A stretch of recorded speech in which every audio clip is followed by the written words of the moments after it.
Então, a Sara, ela trabalhou e trabalha, né, muito tempo com as cinzas, com a aplicação das cinzas na área de pavimentação, e a gente, mais uma vez, para a gente aprovar qualquer tipo de resíduo, passa por uma avaliação técnica no que diz respeito à parte da caracterização dos materiais, das misturas, muitas vezes a gente passa por uma avaliação financeira, que, mais uma vez, nem sempre é a mais importante, às vezes a gente pode aplicar resíduo mesmo gastando um pouco mais, no sentido, quando a gente tem o objetivo, por exemplo, de tentar reutilizar esses materiais, né, tentar eliminar eles da natureza. E tem a parte ambiental, que eu diria que é fundamental, né, sem avaliação ambiental dos resíduos, a gente não tem como colocá-los na pavimentação, até porque a gente, se o material for classificado como perigoso, a gente estaria recolocando o material perigoso na nossa natureza, isso a gente não quer.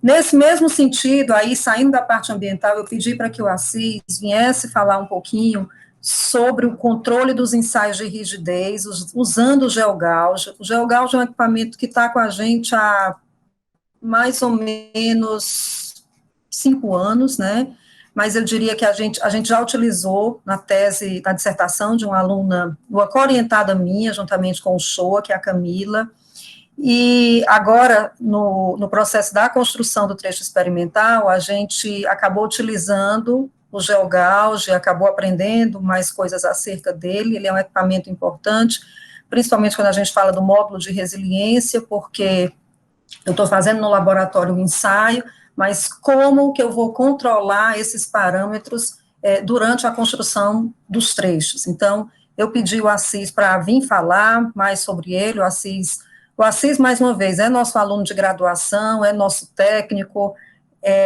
enfim, é um aluno que já está no nível, né, no nível mais avançado, no que diz respeito a essa parte de caracterização de materiais, de ensaios, então eu pedi para ele vir falar, uma vez que ele trabalhou bastante com esse equipamento durante a construção do nosso trecho experimental. Então, eu vou pedir para a Sara iniciar, mais uma vez, muito obrigada, Sara. A Sara é minha aluna de doutorado, professora da Unifor, está desenvolvendo um trabalho belíssimo na parte de uso de resíduos em trechos experimentais, e a tese dela acaba sendo produto dessa experiência que a gente teve desde a época do mestrado dela. Então, vou passar a palavra para a Sara aí, tá, iniciar a sua palestra acerca do uso dos ensaios ambientais. Obrigada, Sara, mais uma vez. Olá a todos, boa tarde, né? Agradeço também a professora Sueli por essa oportunidade de falar um pouquinho sobre, né, essa temática que é muito importante, que é essa parte, né, de ensaios ambientais, tá?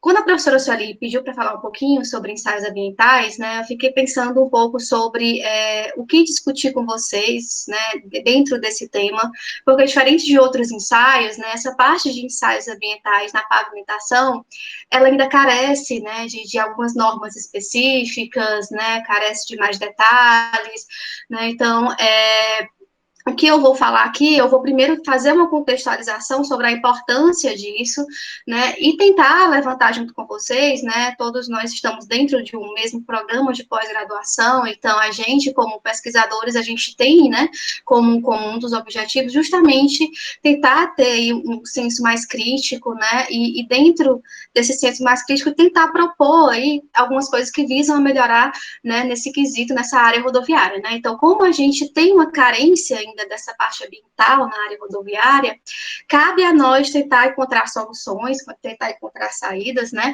para algumas lacunas que a gente ainda tem, tá? E é o que eu vou comentar com vocês aqui hoje.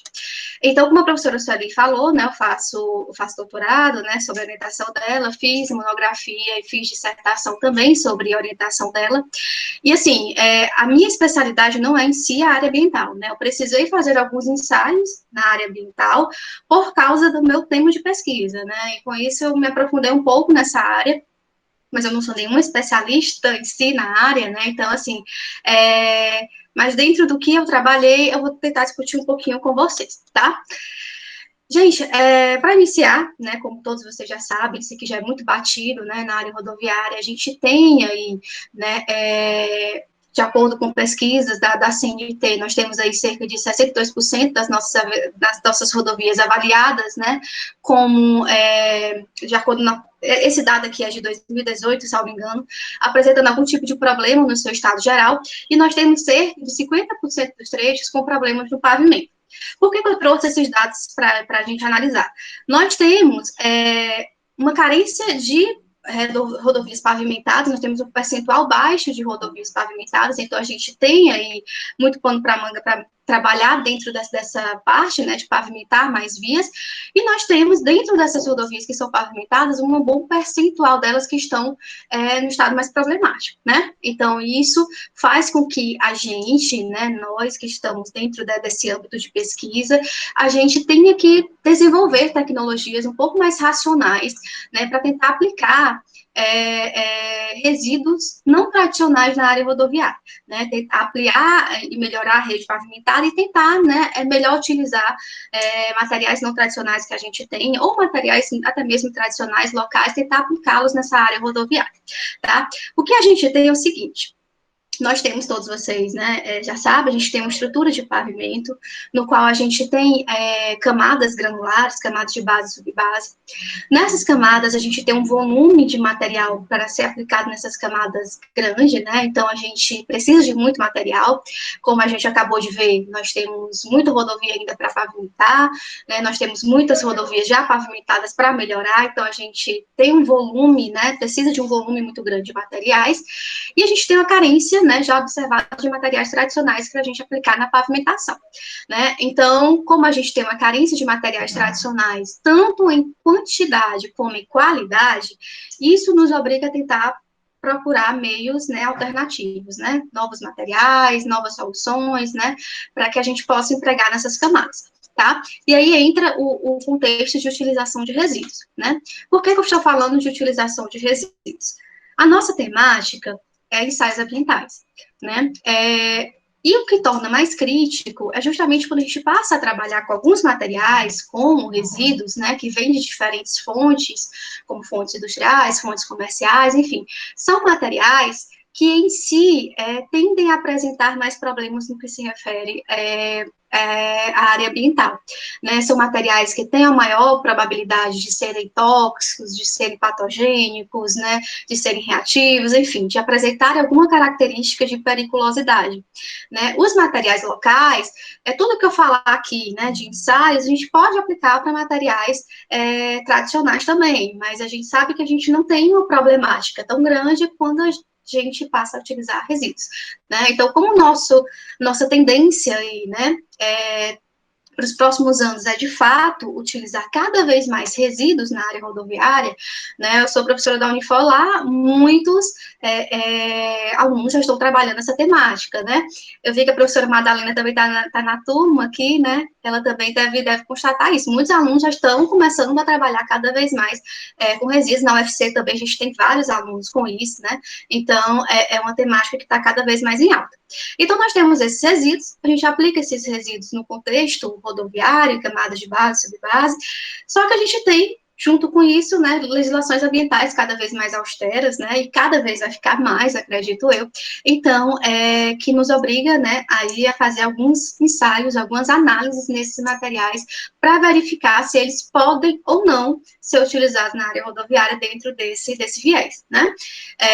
Então, aqui eu trouxe alguns questionamentos que eu vou tentar discutir com vocês aqui, né, então, assim, como verificar se os materiais, eles são aptos para serem aplicados na pavimentação? Os ensaios que a gente tem, será que eles condizem com a realidade do contexto rodoviário, né? Será que eles são apropriados para a área rodoviária? Será que eles precisam de alguma adaptação que não foi feita ainda? Vocês vão ver que sim, tá? E outro questionamento, que é um questionamento bem na nossa área, né, que a gente levantou muito, eu e a professora Sueli, na época até da dissertação, quais técnicas a gente pode tentar utilizar que promovam o encapsulamento de contaminantes? Tipo assim, vamos dizer que nós vamos utilizar um resíduo de siderúrgica lá na nossa camada de base. Aquele resíduo, ele vai estar compactado, ele não vai estar no estado solto. Aquele resíduo pode ser que ele seja misturado com algum agente cimentante, como um cimento, uma cal, né? No momento que eu misturo, ele enrijece, né? Ele fica uma massa mais solidificada. Será que isso, né, não faz com que esse material, né, aqui, não faz com que promova ali um encapsulamento de possíveis contaminantes nesse resíduo? Não faz com que o extrato lixiviado daquele material fique, né, com menos contaminantes, com menos substâncias orgânicas ou inorgânicas prejudiciais? Então, esses levantamentos também eu vou comentar um pouquinho com vocês aqui hoje, tá? Então, esse slide aqui é só para mostrar que a gente tem algumas resoluções, né, como a resolução CONAMA, número 307, né, que estabelece algumas diretrizes, né, critérios e procedimentos para gerenciar resíduos da construção civil. Por que eu falei isso, né? Porque, por exemplo, nessa resolução deixa muito claro a responsabilidade dos geradores, né, dos geradores lá dos nossos resíduos, né, seja qual for, né, qual for o tipo de resíduo, né. Então, todo mundo que faz parte dessa cadeia ali, que tá trabalhando com aquele material, né, faz parte dessa gestão daquele material, então tem suas responsabilidades, né, então isso força com que a gente tenha aí que arrumar estratégias de aplicar esses materiais em alguma área, como na área rodoviária, tá? E aí, falando de materiais alternativos, como resíduos, tá? Como eu disse, eu estou focando mais no resíduo porque é um tipo de material que é mais problemático no que se refere à questão ambiental. Né? Nós temos uma matéria-prima, por exemplo, né, termoelétrica. Nós temos o carvão ele vai ser processado, nesse processamento aqui, né, ele vai ser queimado, né, nesse processo de geração de energia elétrica, e aqui vão ser gerados resíduos, né. Esses resíduos, eles podem conter algumas substâncias tóxicas, né. Na verdade, esse resíduo, ele tem duas problemáticas no que se refere à questão ambiental. Primeira problemática, né, alguns resíduos que são gerados, como esses, né, da termoelétrica, né, de outras fontes também, eles podem ter, por exemplo, a granulometria muito fina, que gere poeira, né, causando poluição ambiental, por exemplo. E isso, a priori, é fácil de controlar, né, tendo controle do transporte, né, transportando caminhões fechados, bem direitinho, a gente ainda tem um controle maior. Um outro viés ambiental que a gente tem que analisar é porque esses resíduos, eles podem ser preenchidos com níveis tóxicos de alguns poluentes, né, podendo envenenar fontes de água potável. Aí, aqui sim, aqui a gente tem que entrar com alguns ensaios de fato ambiental para verificar se há ou não, né, a presença de fato desses poluentes, né, e como é que a gente controla esses poluentes em si, tá? Então, é dentro dessa caixinha aqui que eu vou entrar e vou falar com vocês agora. Aqui é um slide até da própria professora Sueli, né, que mostra que nós temos diferentes resíduos de fato, né, que esses resíduos, para serem aplicados em alguma dessas camadas, a gente precisa fazer uma análise ambiental.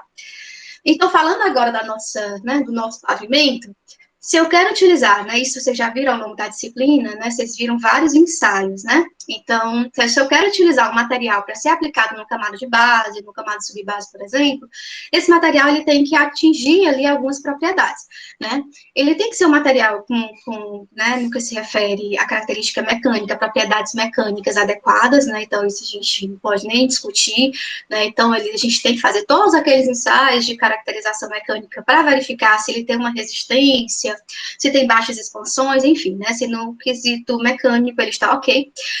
Mas a gente tem que analisar também se é um material perigoso ou não. Eu vou já comentar o que é que a gente considera como perigoso ou não. Mas esse material, para ser aplicado na área rodoviária, ele tem que ser caracterizado como um material, coloquei aqui resíduo, mas qualquer material, né? Um material não perigoso, tá? Então, a gente também tem que fazer essa análise ambiental. Então, dentro disso, né, as pesquisas que a gente, né, desenvolve devem evidenciar a viabilidade ambiental do material, né, por meio dos nossos ensaios ambientais. Ensaios de laboratório de campo devem confirmar a viabilidade técnica e temos que ter soluções com custos compatíveis, né, com a viabilidade aí econômica, tá? Então, vamos lá, no que se refere aos ensaios ambientais, né, que é que eu posso comentar com vocês. Se a gente pegar a NBR 10.004, tá, que é datada de 2004, ela faz uma classificação dos resíduos sólidos, tá? Então, a gente já vai classificar os nossos materiais em classes, e essas classes, como vocês podem ver aqui, né, nesse retângulo ao lado, é justamente caracterizando os materiais como perigosos ou não perigosos, tá? Então, o nosso material, vamos supor, a minha cinza que eu trabalhei lá, eu vou fazer ensaios ambientais nesse material e, no final, eu vou chegar a uma classificação daquele material. Eu vou chegar e vou dizer, olha, essa cinza, ela é classificada como classe 1, ou seja, é um resíduo considerado como perigoso. Não, essa cinza não foi classificada como classe 1, foi classificada como classe 2, ou seja, é um resíduo não perigoso. Que de cara, já após, né, todo mundo já deve saber, se for perigoso, a gente já descarta a sua utilização a priori na área rodoviária, né? Então, assim, classe 1 são resíduos perigosos, classe 2 são resíduos não perigosos. O que é que a norma, né, inclusive essa norma aqui, 10.004, fala no que se refere a resíduos perigosos ou não, né? O que são materiais perigosos, né? Materiais perigosos, gente, são materiais que apresentam alguma característica de periculosidade, tá? São materiais que podem ser prejudiciais à saúde humana ou prejudiciais ao meio ambiente, tá? Então, eles consideram esses dois aspectos. O material, as características que tornam o material em si perigosos, né, a norma divide em 5 características principais, né, são materiais inflamáveis, reativos, né, materiais corrosivos, materiais patogênicos ou materiais tóxicos. Então, essas 5 características faz com que o material, ele seja caracterizado como classe 1, materiais perigosos, tá? Rejeitos, né, resíduos principalmente vindos da indústria petroquímica, de maneira geral, muitas vezes são classificados como perigosos, tá? Classe 2 são os resíduos não perigosos, ou seja, eu fiz o meu ensaio, e nesse ensaio, que é o ensaio que eu chamo de ensaio de lixiviação, tá? Então, eu faço ensaio de lixiviação. Nesse ensaio, eu analiso os componentes que tem no extrato lixiviado, né? E nesse extrato lixiviado, eu verifico se ele vai apresentar algumas características, né? Dentro dessas características de materiais perigosos. Se não apresentar, ele vai ser classe 2, material não perigoso, tá? Então, se ele for não perigoso, ele pode ser subdividido em 2 classes. Ele pode ser classe 2A ou classe 2B, tá? Classe 2A, os dois são não perigosos, né? Mas a classe 2A é um material não perigoso e não inerte. Classe 2B é um material não perigoso, porém é um material inerte, tá? Então, qual é a diferença desses dois, né? Aqui eu trouxe, antes de falar da diferença dos dois, eu trouxe aqui só a tabelinha da norma, a tabela enorme, tá? Vocês podem olhar a norma, mostrando aqui, né, os resíduos, os constituintes que são perigosos e as características de periculosidade. Então, na própria norma, na norma NBR 10.004, tem uma lista, né, de resíduos que a gente pode olhar lá e verificar qual é a característica de periculosidade deles, né? Então, a gente já pode fazer essa verificação lá na norma, tá? Então, vamos lá nos nossos resíduos classe 2A ou classe 2B, né, que são os resíduos não perigosos. Como é que eu separo esses dois resíduos? O resíduo classe 2B, gente, que é esse primeiro que eu coloquei aqui, né, deixa eu ver que está invertido, eu comecei pelo classe 2B, são aqueles materiais, né, que são aplicados lá, que a gente vai aplicar no nosso pavimento, que ele vai ser não perigoso e ele vai ser inerte. Como assim inerte? É um material que eu vou pegar, esse material, eu vou submeter esse material a um contato dinâmico estático com a água destilada, tá? E a temperatura ambiente, e aí, conforme essa norma, que eu vou já comentar com vocês, que é o nosso ensaio de solubilização, então, eu vou fazer um ensaio no material de solubilização, e aí, se eu verificar nesse ensaio, né, no extrato solubilizado, que aquele material ali não tem nenhum de seus constituintes solubilizados a concentrações superiores aos padrões de potabilidade da água, ele vai ser considerado como inerte, tá? Então, peguei o material, submeto ele a 2 ensaios. Eu já falei de 2 ensaios com vocês. Primeiro ensaio, faço ensaio de lixiviação. Então, nesse ensaio de lixiviação, eu vou detectar se o material é perigoso ou não perigoso, tá? Então, fiz o ensaio de lixiviação, não consigo detectar se ele vai ser perigoso ou não. Depois eu faço o ensaio de solubilização. Nesse ensaio de solubilização, ele vai permitir separar dentro dos resíduos não perigosos quais são os inertes e quais são os não inertes. Então, se eu fiz um ensaio de solubilização e eu percebi que naquele material nenhum dos seus constituintes, né, solubilizados estavam em concentrações superiores aos padrões de potabilidade da água, ele é inerte. Se tiver constituintes superiores aos padrões de potabilidade da água, ele vai ser considerado não inerte, tá? E aí vocês podem perguntar, eu posso utilizar os dois na área rodoviária, o inerte e o não inerte? O perigoso a gente viu que não, né?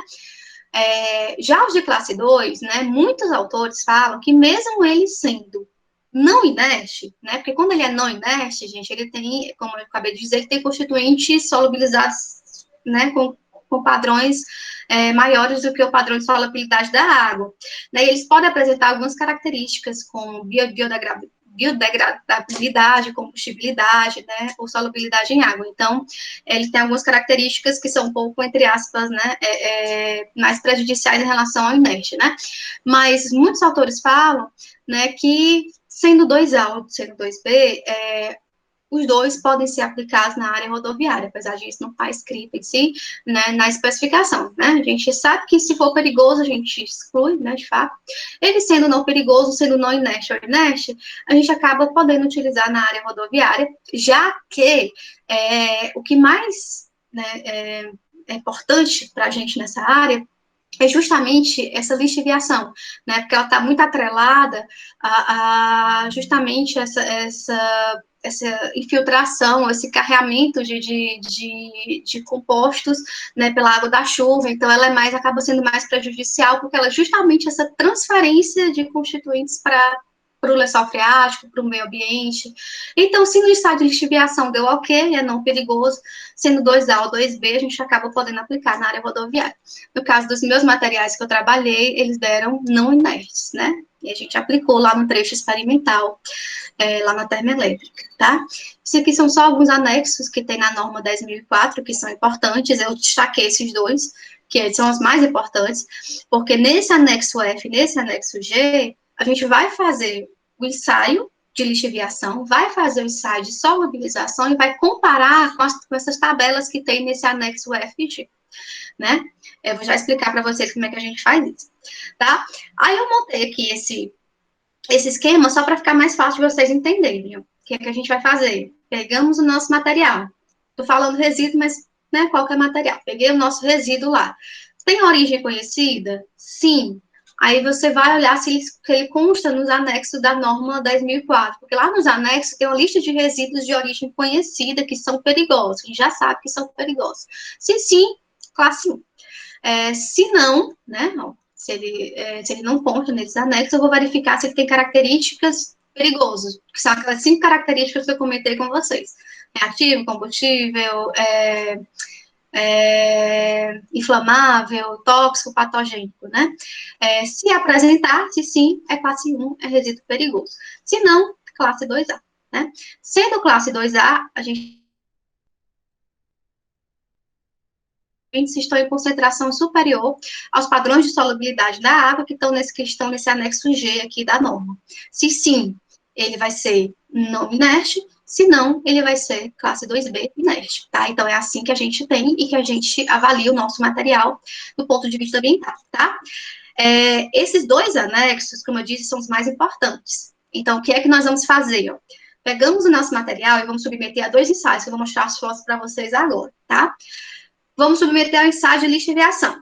Fiz o ensaio de lixiviação, eu vou ter no final uma lista de compostos e eu vou ter o percentual, né? O limite, não, a concentração daquele composto naquele extrato lixiviado ali, tá?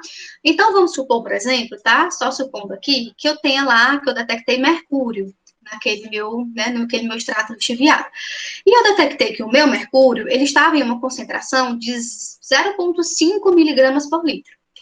Vocês estão vendo aqui na norma, no anexo F da norma que eu comentei com vocês, que o limite máximo do lixiviado permitido, para ele ser considerado não perigoso, para o mercúrio é 0,1.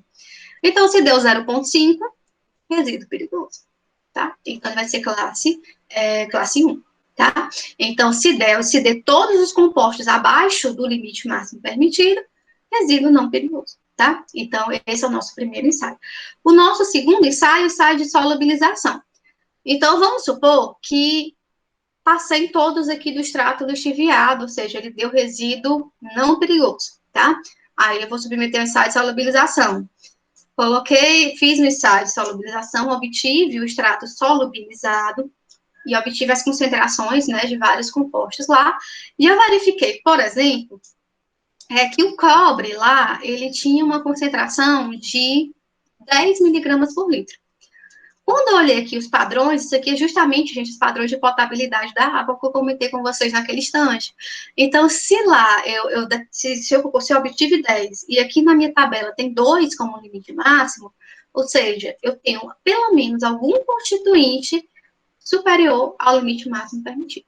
Ou seja, ele não vai ser inerte, ele vai ser não inerte, né?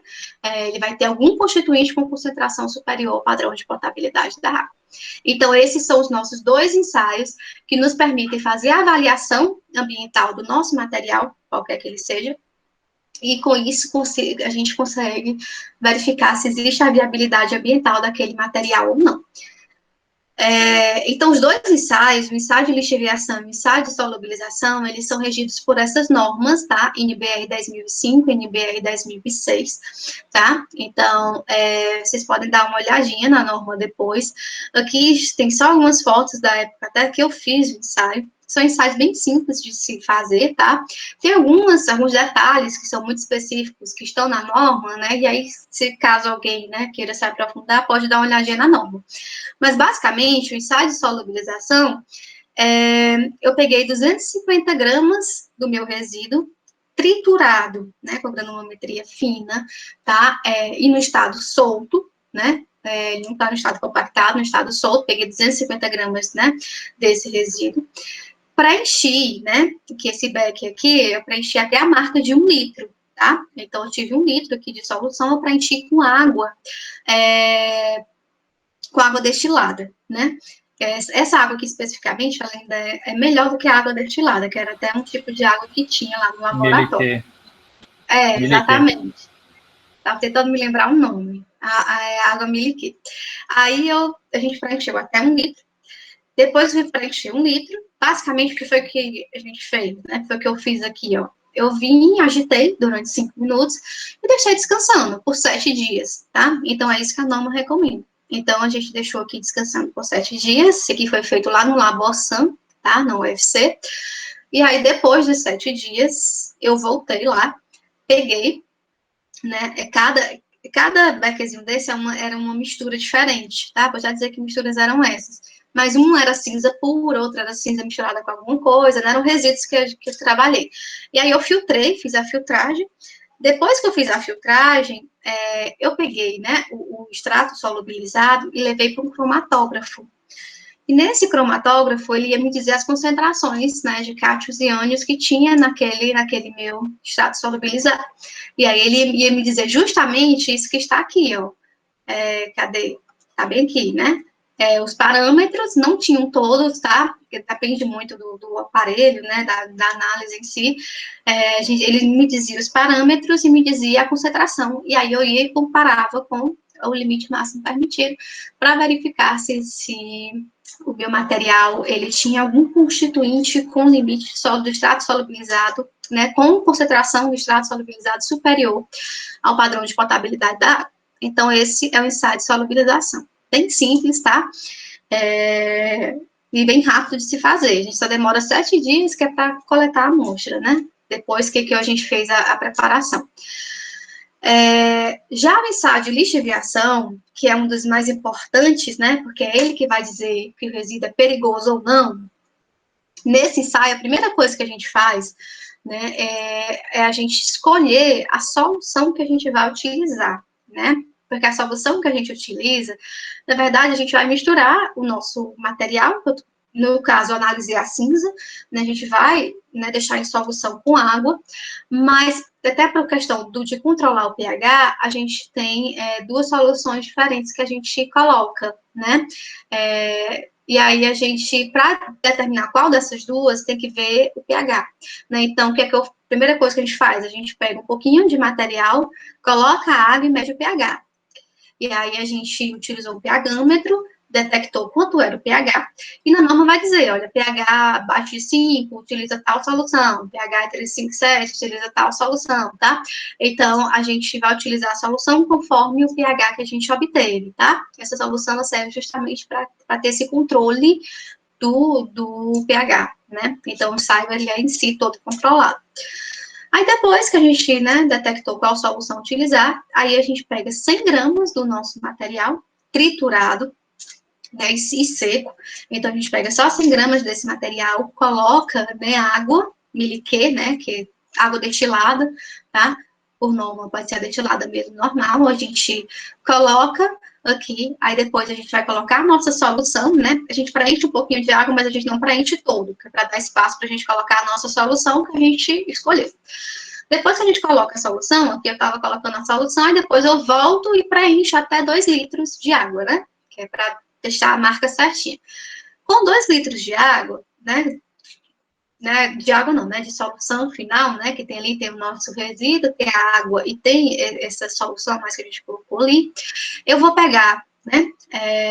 Esse material e vou colocar ele dentro de um frasco, que é um frasco padronizado do meu equipamento lá de lixiviação, né? Então, eu vou utilizar um agitador. Vocês estão vendo aqui na foto, ó, o do Labosan permite que a gente coloque 5 amostras, ó. Então, eu encaixo esse frasco que eu coloquei aqui, que tem capacidade de fato de 2 litros, então ele fica até a borda. Aí eu coloco aqui, fecho, acoplo, ele vai ficar agitando lá na sala a temperatura de 25 graus Celsius durante 18 horas, com uma margem aí de mais ou menos 2 horas, né? Então, entre 16 e 20 horas eu tenho que voltar lá no laboratório e parar, né, o equipamento e pegar esse meu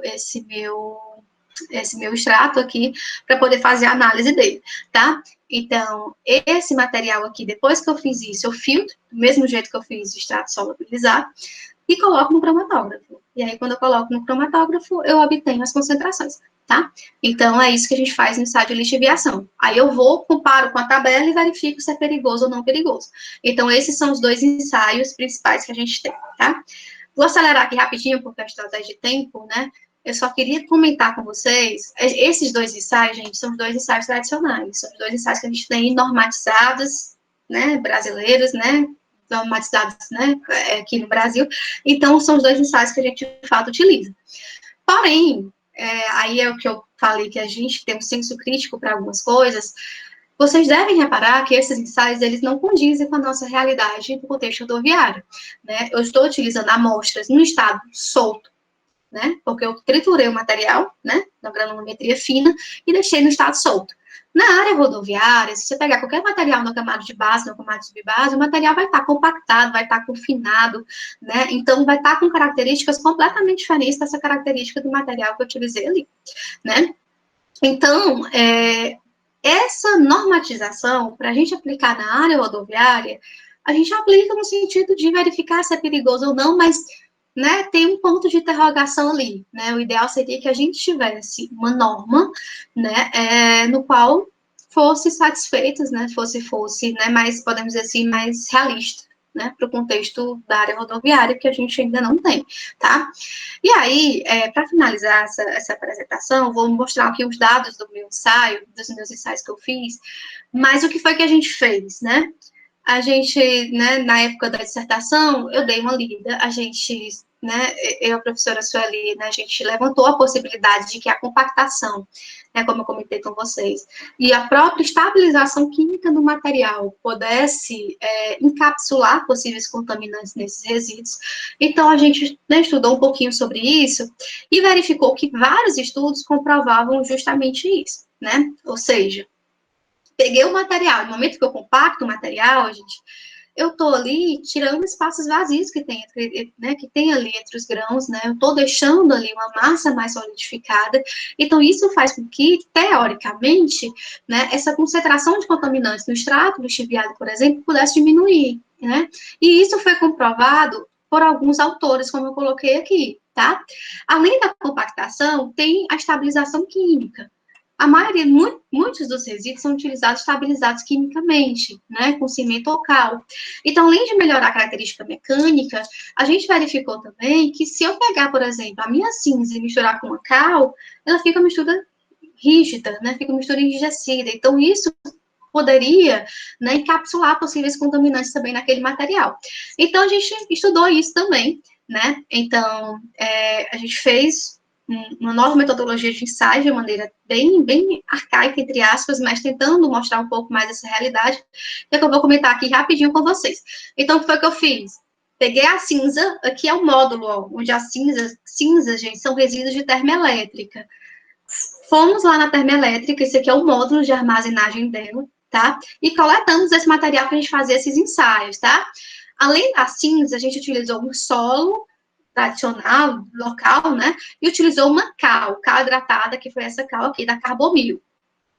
E aí foi o que a gente fez, ó. Vocês estão percebendo aqui? Isso aqui é o módulo, tá? Ele tem uma área retangular, né? Ele é 150 por 300 metros.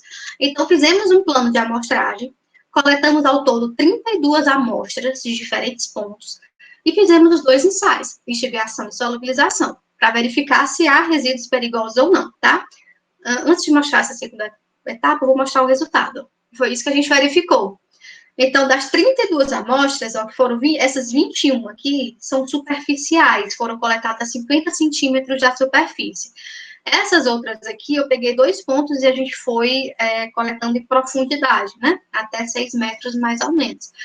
Os pontos que estão em vermelho foram pontos que foram classificados como perigosos. Ou seja, fiz o ensaio de lixiviação e lá teve algum composto, né, com concentrações acima do valor máximo permitido, então deu um resíduo perigoso. Os que estão verdes, deu um resíduo não perigoso. Mas aí a gente ficou assim, né, como é que a gente vai utilizar esse material, se alguns pontos são perigosos, outros não perigosos, e como é que a gente trabalha com isso, né? Coleta só aqui embaixo, que deu mais não perigoso, né? Como é que a gente pode fazer? Aí, o que foi que a gente fez? A gente partiu para uma segunda etapa. Nessa segunda etapa, eu e a professora Sueli, a gente olhou para essa tabela, a gente viu que aqui, ó, vocês também devem verificar, ele está mais verdinho, né, nessa zona aqui. Então, o que foi que a gente fez? A gente homogeneizou o material dessa área aqui. Pegamos 50 quilos de cada ponto desse, fizemos uma mistura, né, misturamos tudo, cortamos, fizemos todo o procedimento, e aí a gente definiu essa nova cinza, que é a cinza aqui dessa área. A gente pensou, se a gente for trabalhar mesmo, construir o trecho, vamos construir nessa área aqui, né? Pegar o material dessa área. Aí a gente pegou essa cinza e fizemos o ensaio ambiental agora dessa cinza homogeneizada. Além da cinza, a gente fez o ensaio ambiental numa mistura solo com cinza e numa mistura cinza, né, que é CMI4, com 5% de cal, e solo cinza com 5% de cal. Por que essas outras misturas? Porque a cinza pura não tinha características mecânicas adequadas, então a gente propôs algumas outras misturas e fizemos análise ambiental também nelas. Aí aqui é interessante porque eu fiz análise ambiental também em misturas estabilizadas quimicamente, né? Ó, tem 5% de cal aqui. Então a gente poderia ver essa influência da estabilização química na minha cinza. Então, foi isso que a gente fez. Agora, nesses 4 materiais, fizemos novamente o ensaio de lixiviação, de solubilização, e fizemos um novo ensaio que eu chamei de lixiviação em coluna, né? Que é uma metodologia de ensaio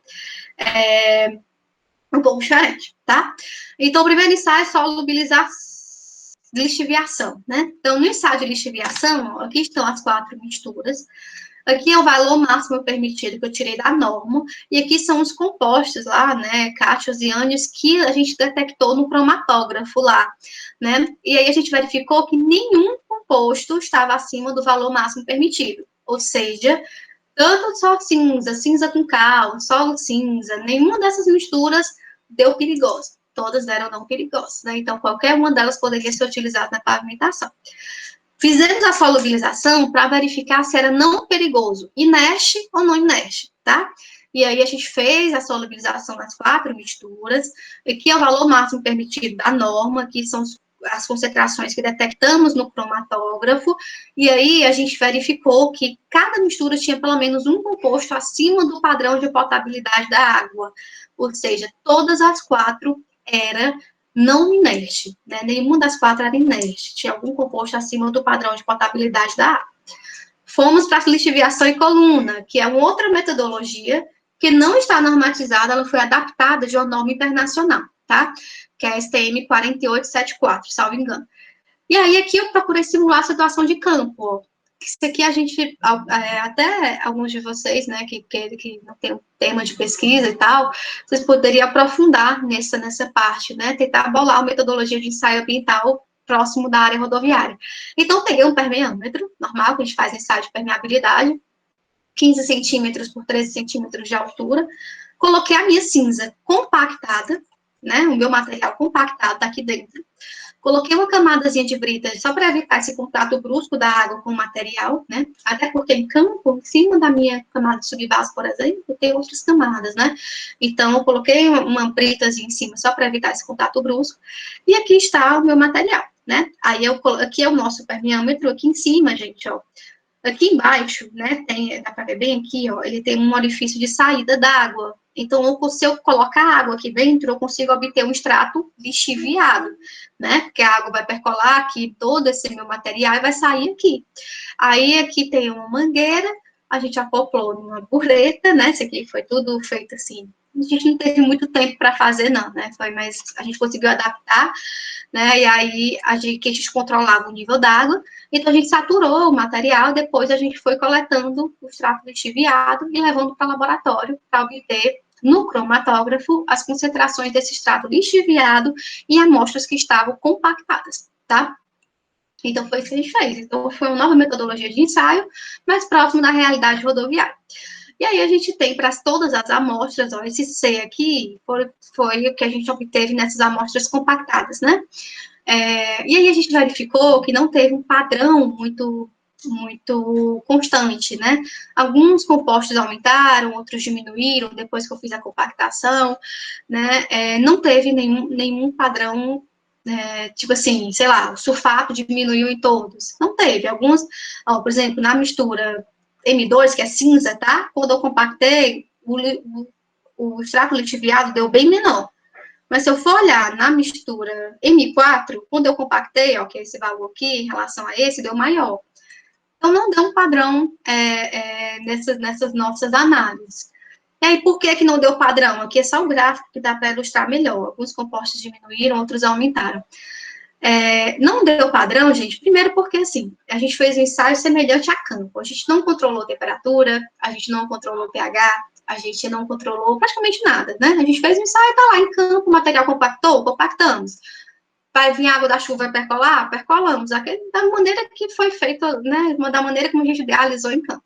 Não teve pressão, né, controlada, né, o ideal é que a gente tivesse uma análise, né, para diferentes pressões, que a gente controlasse a pressão, tivesse uma câmera ali, a gente não tinha, né, porque não tinha aparato para isso, né, e a concentração, e o percentual de cal que a gente utilizou nas misturas, porque nas misturas com cal também a gente não obteve nenhum padrão, também não, foram um percentual muito baixo, né, então a gente verificou que não tinha um padrão característico, todas as misturas foram classificadas como 2A, todas podem ser aplicadas na pavimentação, mas aqui a gente tinha que analisar outros fatores, né, melhorar o aparato, para tentar ver, de fato, cada influência dessa, qual é a influência da compactação, qual é a influência do percentual de cal, vamos fazer o ensaio para 3%, para 5%, para 7%, para 10%, vamos verificar se com 10% aumenta a concentração, diminui.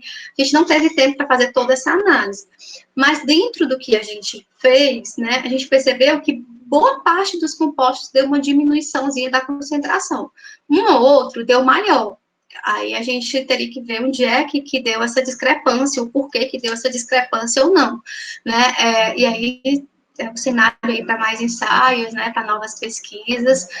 Mas era isso que eu queria trazer para vocês, né? Primeiro mostrar os ensaios que a gente tem, mas mais do que mostrar os ensaios que a gente tem, seria justamente, né, levantar esse questionamento, né, para que vocês possam analisar esses ensaios ambientais dentro do âmbito rodoviário, que alguns de vocês possam seguir nessa área, né, e tentar bolar estratégias, né, para que a gente tenha ensaios ambientais mais próximos da nossa área, né, então isso aí seria um tema de pesquisa interessante, tá? Então, é basicamente isso, né, então eu espero que tenha aí, né, esclarecido algumas coisas nessa área, né, enfim, né, que vocês tenham gostado. Bom, Sara, muito obrigada pela apresentação clara, precisa, que você sempre tem feito, né? Acho que traz uma contribuição importante aí para os meninos. A gente chama de novos ensaios, mas na verdade são ensaios não usuais que a gente não pratica dentro do nosso laboratório, mas que são importantes, né? A gente tem algumas lacunas nessa parte dos resíduos, né? Como a Sara comentou, vocês devem ter percebido. Enfim, ela explicou isso muito bem, que a gente faz essa análise, mas a análise da mistura é solta, e mais uma vez a gente acredita nisso, que a compactação, ela vai promover o encapsulamento, o uso de um teor mais alto de estabilizante químico também vai promover, mas o que a gente melhora, né, com relação a esse tipo de serviço, a gente ainda não tem uma certeza, uma lacuna que precisa ser preenchida. E, enfim, tem algumas coisas que passam aqui na minha cabeça ao longo dos anos, que a gente vem utilizando resíduos há bastante tempo. Existem lacunas, eu diria, da parte dos ensaios, existem lacunas do ponto de vista de legislação ambiental também, da existência de especificações, enfim. E, por outro lado, a gente tem a pavimentação, que é um setor que consome um grande volume de materiais. Então, a gente tem uma possibilidade, eu diria, área de pavimentação, a parte de barragens, né, outras áreas, a gente tem uma possibilidade de reincorporação de resíduos. Mas, para isso, mais uma vez, a gente precisa trabalhar com responsabilidade, né, mais uma vez, caracterizando bem os nossos materiais, passando pelos testes técnicos, passando pelos testes ambientais, eu diria nem sempre pelos testes financeiros e econômicos, né, porque, mais uma vez, a gente, é mais barato, mas quanto é mais barato pavimentar com esse resíduo, então eu vou utilizar.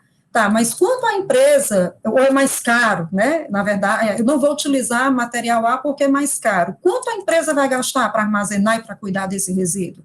Então, existem outros custos que estão associados, que não são simplesmente o custo do material, do uso do material na nossa área, em específico a pavimentação, né? A gente vê vários acidentes ambientais, né? Aquela tragédia de Brumadinho ali, foram materiais de derramamento, então, aqueles materiais poderiam ser reutilizados, mais uma vez, construção civil, pavimentação, na área de barragens, na área de fundações, desde que estudados, caracterizados, né?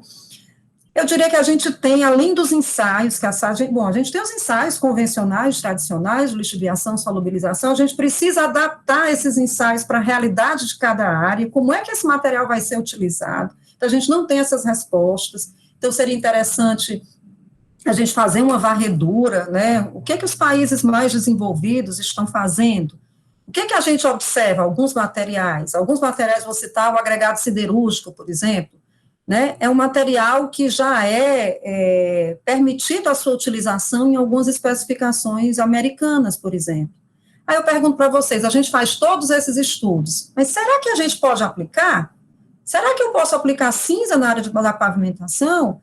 O construtor, na hora que ele for utilizar esse material, precisa ter uma especificação técnica que permita o uso daquele material, que permita contar para a comunidade técnica como é que aquele resíduo vai ser trabalhado. A cinza tem um monte de especificidade, né? A Sara está construindo um manual de melhores práticas, normas também, né? Tem todo cada resíduo tem a sua característica.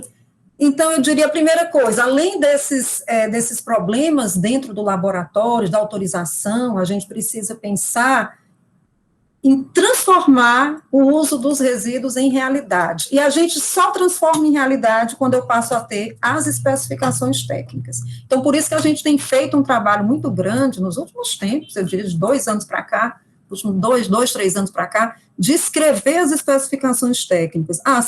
Se os órgãos vão utilizar, aí não depende de nós, a gente tem feito isso nos trabalhos, né, uma contribuição, eu diria, técnica dos trabalhos, porque senão a gente vai estar fazendo ensaios avançadíssimos dentro do laboratório, mas não vai conseguir utilizar o resíduo simplesmente porque você esbarra e não tem especificação para a utilização daqueles resíduos.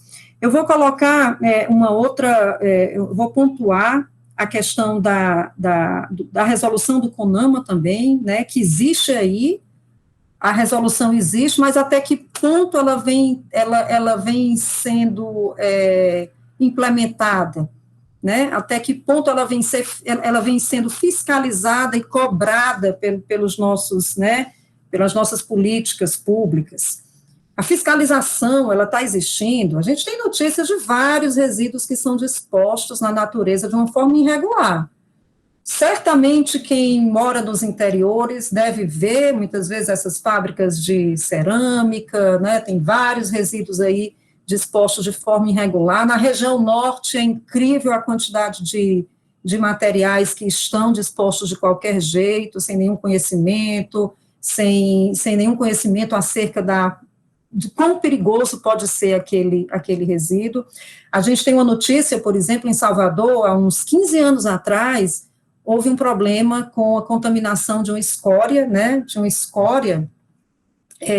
houve uma chuva muito grande, e, enfim, aquela água acabou sendo, aquela água lixiviada, né, ela acabou sendo ingerida pela população local. Muitas pessoas, mais uma vez, a gente vive num país que a gente não tem água para todo mundo, né, água potável, e a gente tem uma geração de pessoas que nasceram com câncer, por conta desse acidente com essa escória. Então, mais uma vez, né, e aí tem um outro viés que eu gostaria que vocês refletissem também, que é a política da nossa, aí eu já vou falar do setor de pavimentação, a gente tinha que ter uma política de uso de resíduos na área de pavimentação, pelo menos essa é a minha, né, interpretação. Eu tive ano passado com o pessoal do Ministério Público debatendo a questão do uso de resíduos na área de pavimentação. Então, se a gente tem essa política, se a gente quer usar resíduos, se a gente quer contribuir para a área ambiental, a gente tem que parar de ser, tem que deixar de ser mais poeta, deixar de ser poeta e passar a agir com responsabilidade. E, nesse sentido, só o governo para legislar e obrigar, se eu vou construir 100 quilômetros de rodovia por ano no estado do Ceará, tá, então 10% dessas obras vão ter que ser com uso de resíduos e vão ser trechos experimentais para que a gente, ou 1% desse, né, a cada 100 quilômetros eu vou pegar 1 quilômetro e vou construir com um resíduo diferente, para que eu possa, ao longo dos anos, autorizar o uso do resíduo.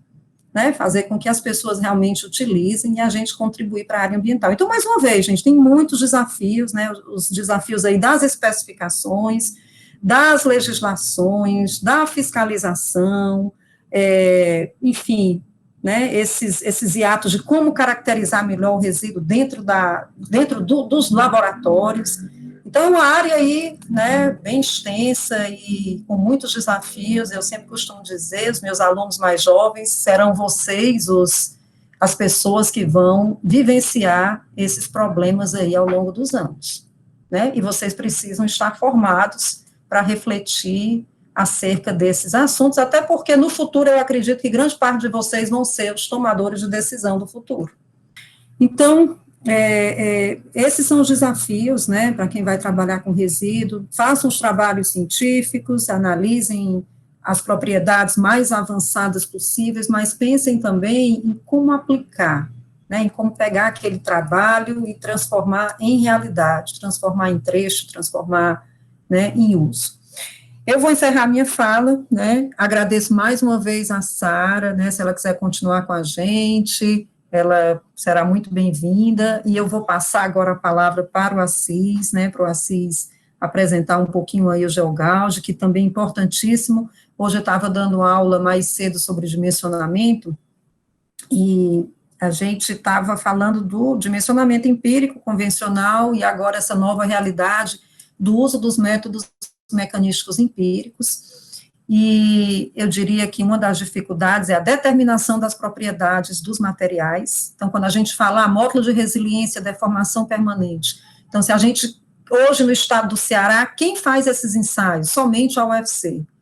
Então, e eu não falo isso com orgulho, não, eu falo com vergonha, tá? Porque eu acho que outras empresas, outras universidades teriam que estar capacitadas, o método está aí, o método mecanístico empírico está aí, já está divulgado pelo DENIT, e aí surge o desafio, já mudando um pouco de contexto de resíduo para, né, materiais mesmo, né, materiais convencionais. Então, como utilizá-los se a gente não consegue caracterizar em laboratório? Aí a gente tem feito alguns trabalhos no sentido de fazer modelagem, mas tem a questão campo também, tá? Tem a questão campo. Então, do mesmo jeito que eu preciso controlar uma massa específica seca máxima, uma umidade de campo, como controlar os parâmetros de rigidez em campo? O GeoGauge é um equipamento, né, o Assis vai mostrar, um equipamento de pequeno porte, ele não é um equipamento caro como, né, existem outros equipamentos para fazer essa avaliação. A gente tem algumas dúvidas ainda também, né, mais uma vez, todo equipamento novo surgem dúvidas, mas é uma alternativa para a gente poder estar verificando no campo as propriedades de rigidez do material que a gente vai estar utilizando. Então, vou passar a palavra para o Assis, agradeço, né, o Assis mais uma vez.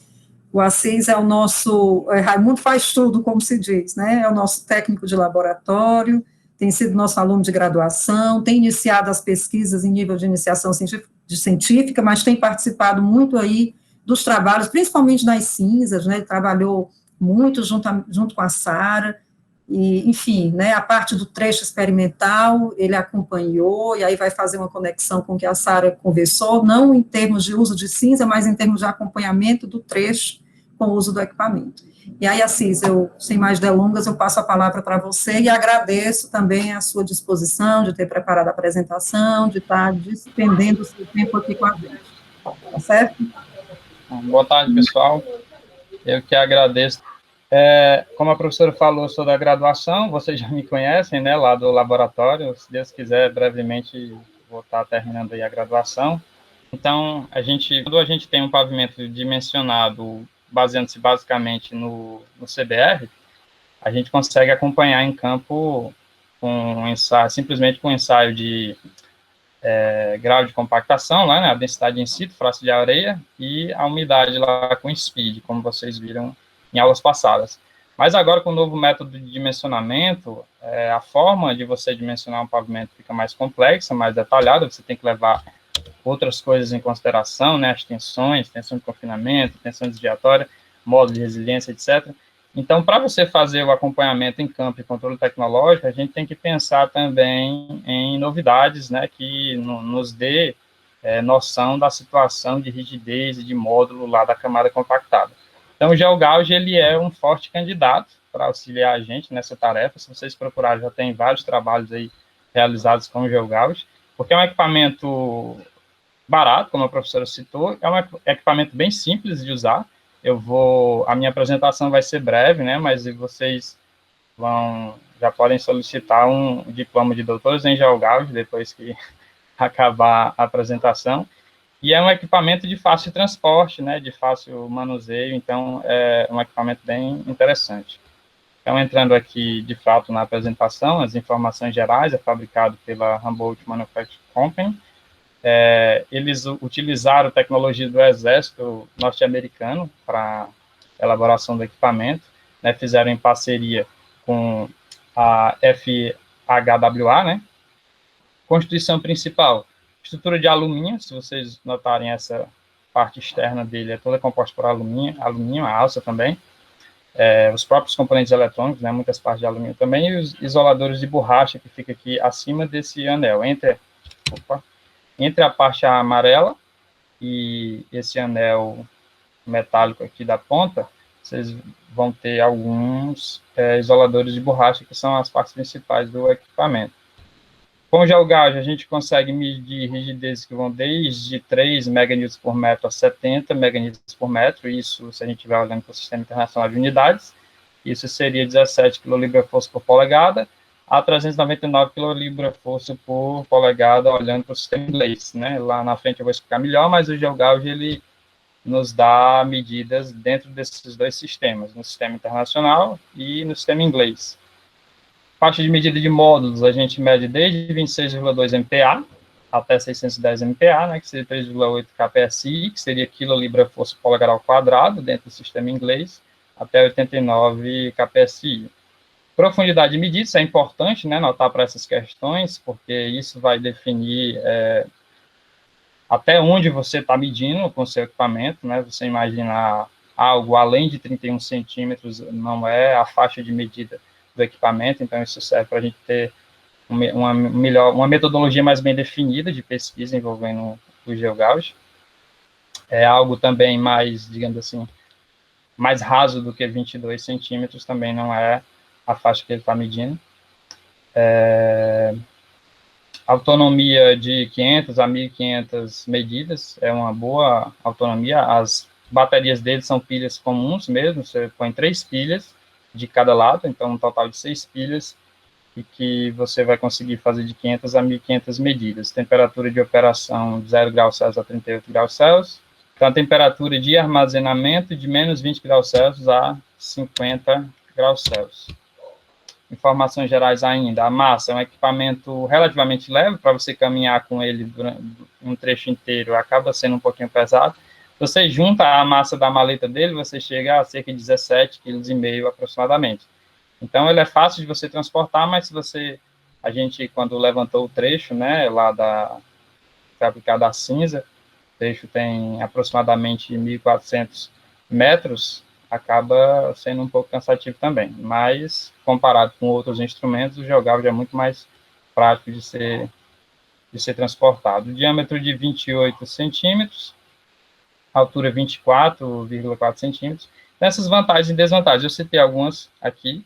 Ao meu ver, vocês podem pensar na mente de vocês algo a mais, né, depois que eu concluir a apresentação. Eu considero, né, o GeoGauge de fácil operação, de fácil transporte, resposta rápida.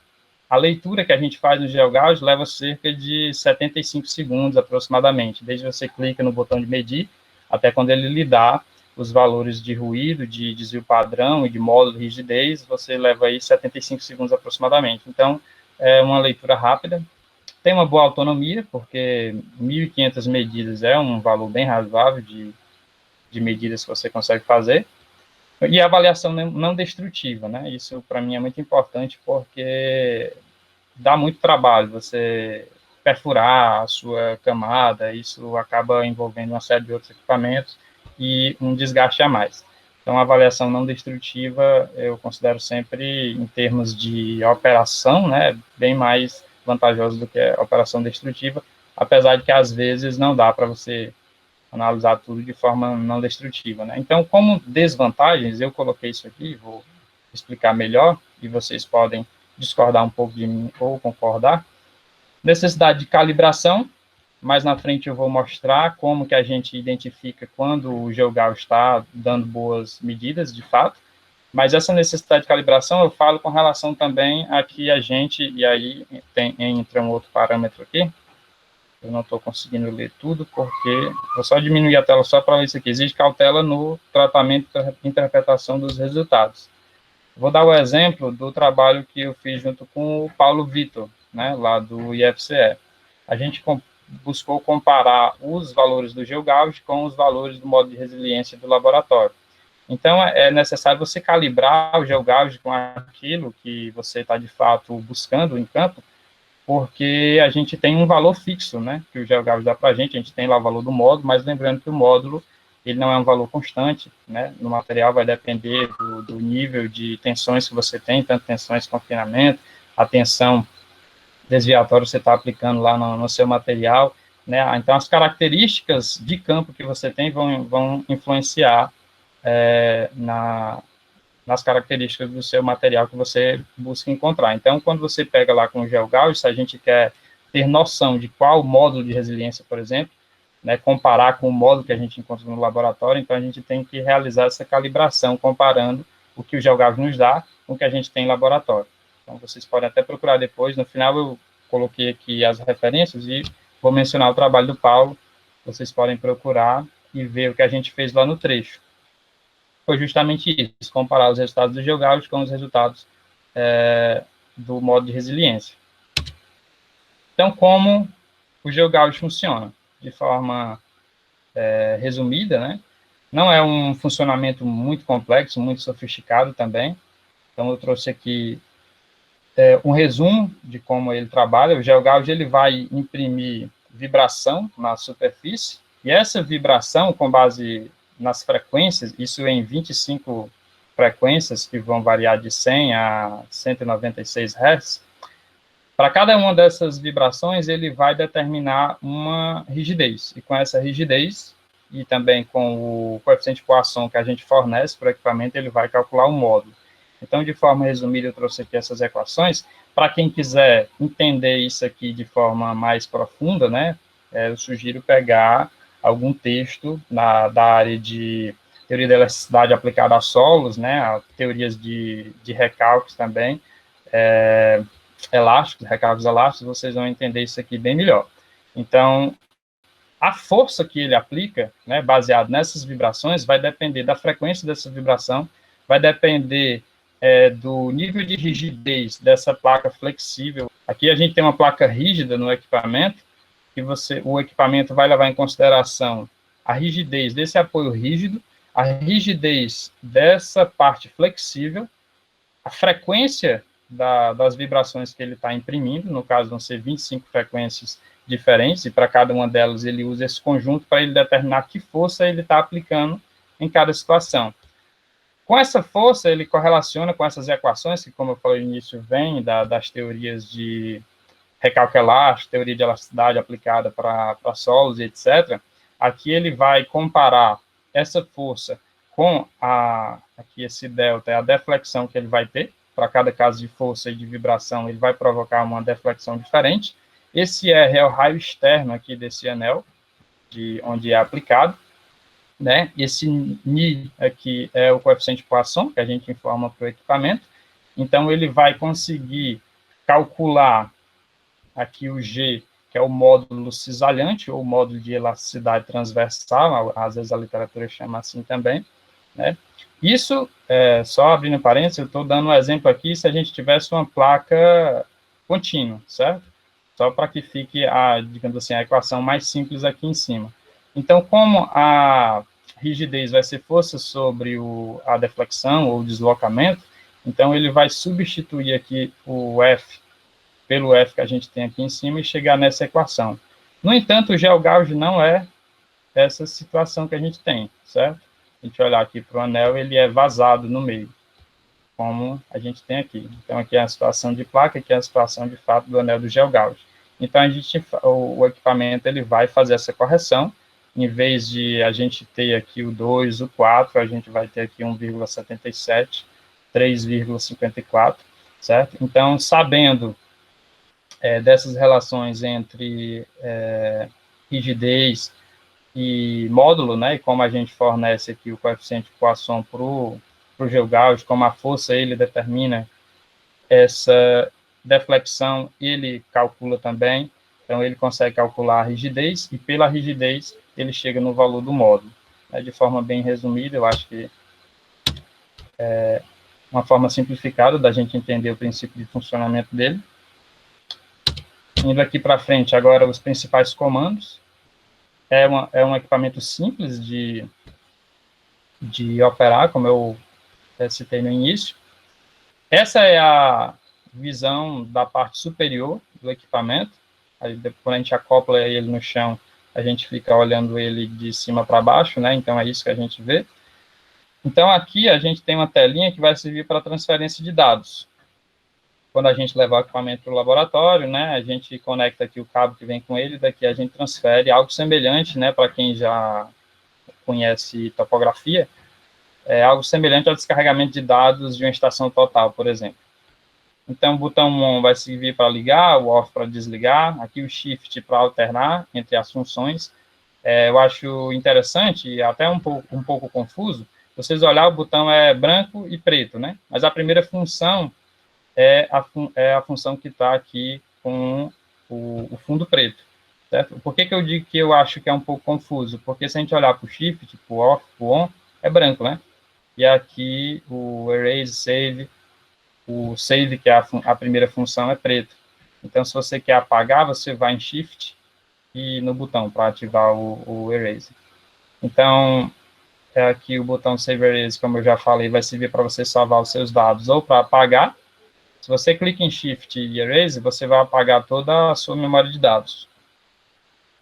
Print Mod, esse mod vai mostrar como é a primeira função, né? Se você clicar, eu coloquei em asterisco aqui aquilo que você precisa clicar no Shift para poder ativar, certo?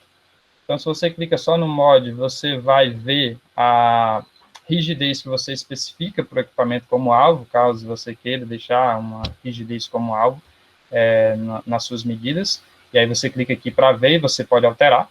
Você clica aqui no mod, ver qual é a rigidez, ela vai aparecer aqui. E você pode mudar aqui no increase, decrease, certo? Funcionam como setas, pode-se dizer assim. Por isso eu coloquei subir e descer.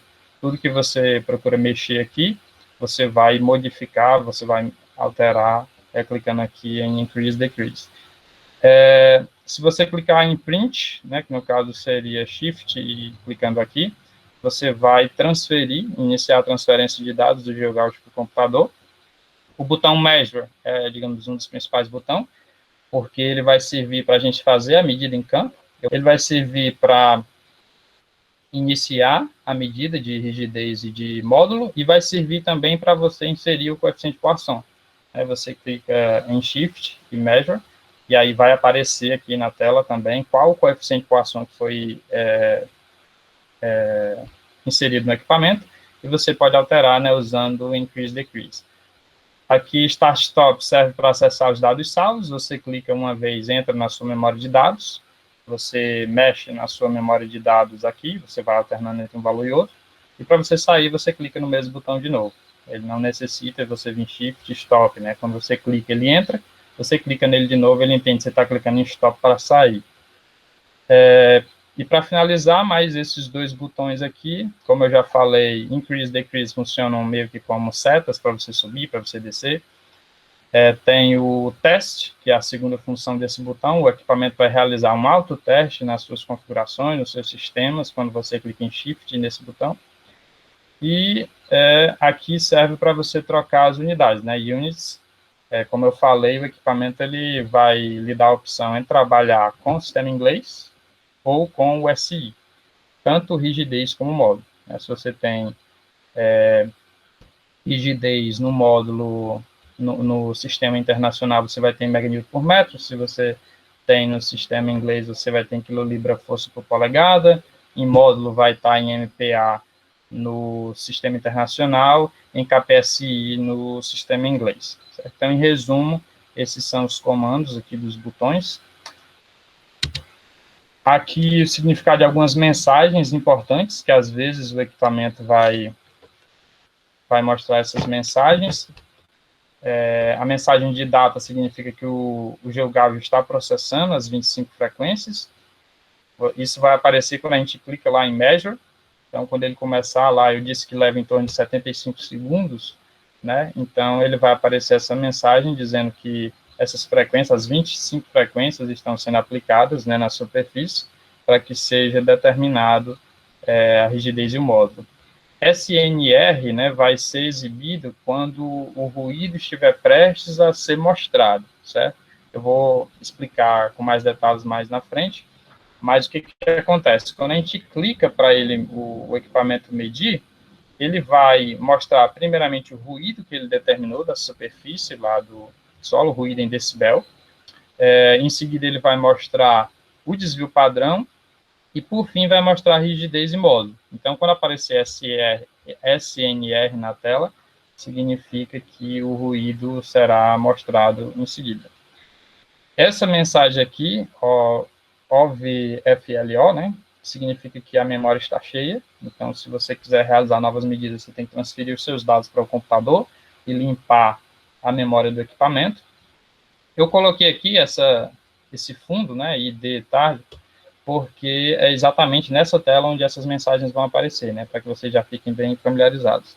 Essa mensagem 0.00 significa que a última medida não foi aceita, então ocorreu um problema na última medida que você tentou realizar, você precisa refazer essa medida. E aqui é quando como eu falei para vocês a respeito das unidades, certo? Isso aqui significa a rigidez, que a rigidez está sendo mostrada no Sistema Internacional de Unidades. Aqui também, Sistema Internacional, no caso, o módulo. Eu imagino que aqui ele queira representar como se fosse um S, esse 5. Até ela aparece um 5 mesmo, né? Imagino que ele queira representar como um S, né? Sistema Internacional, e o S aqui deve ser de stiffness. E aqui, no caso, Sistema Internacional, Young, né? De módulo de Young.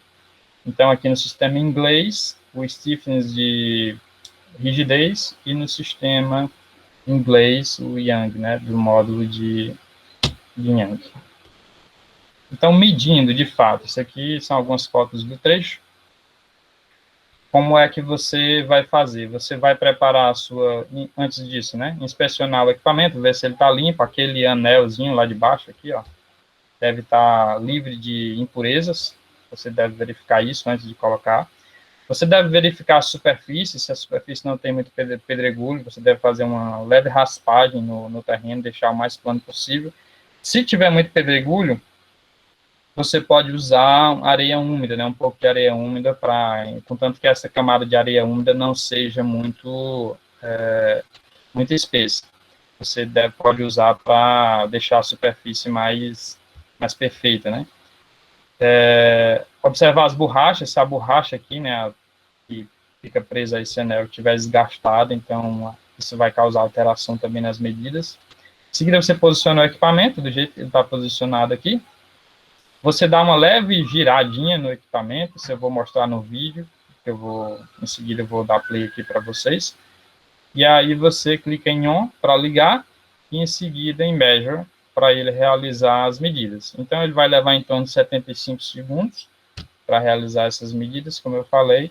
Em seguida, vai lhe mostrar o valor do ruído, o valor do desvio padrão e o valor do módulo. Em seguida, você clica em Salvar. Alguns autores, eu notei que eles têm o costume também de realizar 3 medidas no canto só. O manual do GeoGauge em si não recomenda essas 3 medidas, mas, de toda forma, eu digo que ele não recomenda não no sentido de não seja bom, mas aí ele não diz que seja necessário, né? De toda forma, você não está perdendo em conferir, né, a sua medida mais de uma vez. Até porque, se os desvios começarem a dar muito grandes, sendo que você está medindo no mesmo lugar, desvio padrão, significa que tem algum problema nas suas medidas, né? Então, é interessante fazer essa verificação.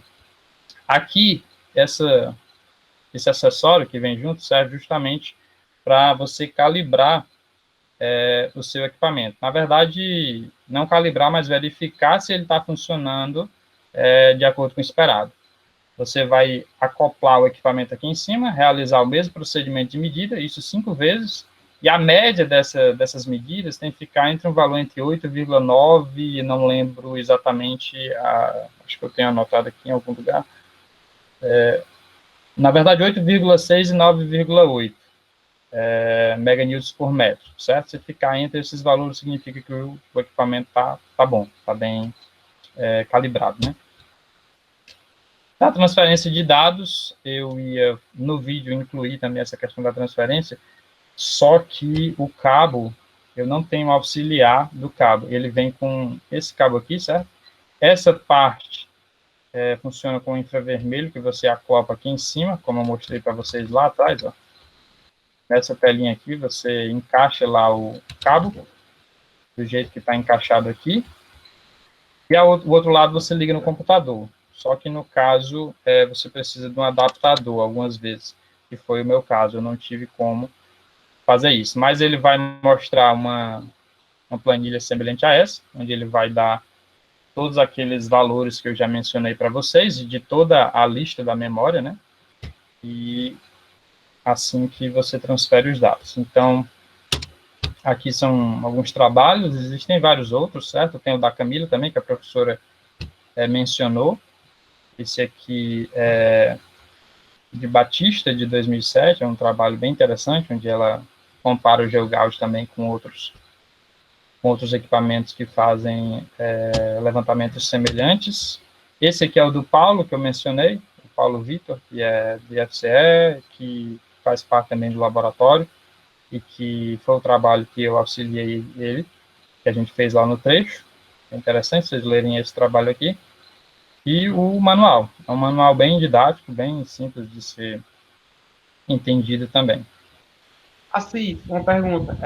Esse equipamento, ele já foi feito algum trabalho, algum teste já na camada de pavimento?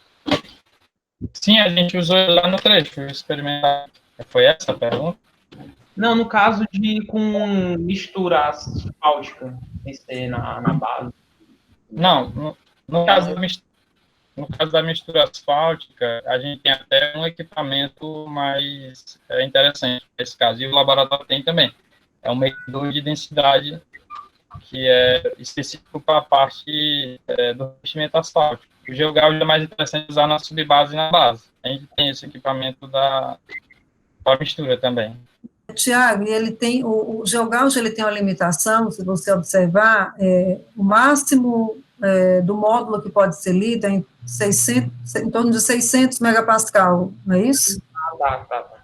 Então, o que acontece? Ele é específico para a camada granular, e se for uma camada cimentada, eu diria, se você tiver uma camada, por exemplo, de solo cal ou solo cimento, que tem uma rigidez maior do que essa, então você não teria uma aplicabilidade. Então, eu diria que ele seria muito bom para fazer controle de camadas granulares, né, um reforço, uma camada de base, camadas estabilizadas granulometricamente.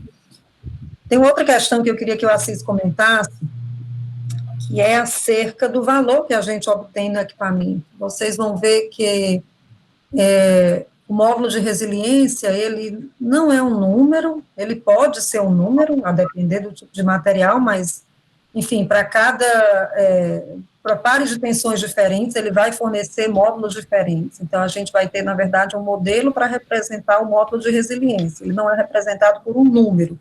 Enquanto no GeoGauss, ele vai fornecer um número, né? Porque ele vai calcular um módulo de elasticidade. Aí eu queria só que vocês comentassem um pouquinho aí com vocês acerca, né, dessa diferença. Pronto, isso aqui foi o trabalho, né, que eu ajudei o Paulo a fazer, que a gente levou o equipamento lá para o trecho. E a gente fez exatamente essa comparação que a professora mencionou.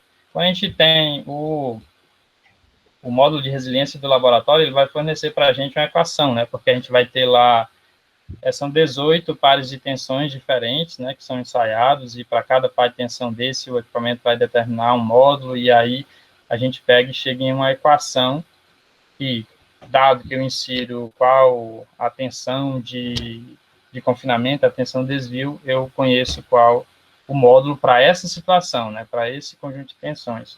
No caso do GeoGauss, ele vai dar um valor só, e esse valor vai estar associado à realidade lá da camada do campo. Então, o que a gente fez foi pegar vários dados do campo com o GeoGauss e comparar com resultados de laboratório para aquele mesmo material que a gente coletou durante a construção do trecho. Então, essa é a comparação, é uma equação que a gente tem no laboratório e um valor único com o GeoGauss. Passando bem rápido aqui o trabalho para vocês. Aqui as características. Isso aqui eu só expliquei como que funciona a questão do ensaio de módulo de resiliência. Os pares de tensões, confinamento, etc. Esses aqui são os 18, né, pares, e para cada par desse, 1 MR. Isso aqui foi os resultados que a gente teve lá de campo com o GeoGauss. Para cada situação dessa, a gente teve um corpo de prova analisado no laboratório, né? Por exemplo, 1,6% de cal, a gente teve os dados aqui de GeoGauss e para ser comparado com os dados de laboratório. Aqui para frente logo. Aí, como que a gente fez para comparar uma coisa com a outra. Como em laboratório a gente tinha uma equação, a gente pegou esses pares de tensões, que era a recomendação do... Não é esse aqui ainda. Pronto.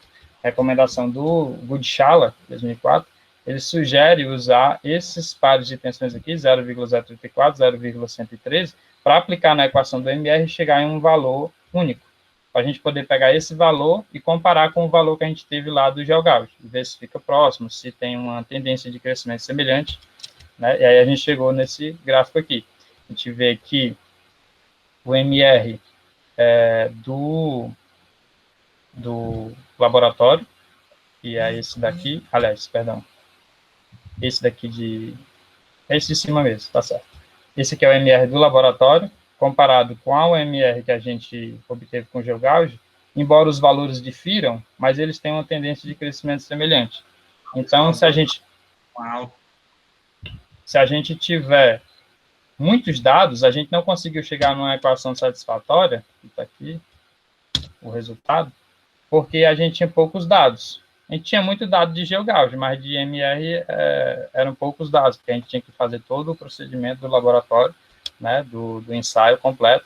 Então, se a gente conseguisse, para cada ponto do GeoGauss que a gente pegou, que foram muitos, a gente tivesse um MR correspondente, a gente teria chegado numa equação, que esse valor P aqui teria dado abaixo de 0,5, e seria um valor aceitável para a gente poder validar essa equação como uma equação que correlaciona o modo de resiliência do GeoGauss, que está aqui na equação, com o modo de resiliência do laboratório. Então, a gente, quando aplica o GeoGauss lá no campo, teria uma noção bem mais próxima do que esperar daquele material no laboratório.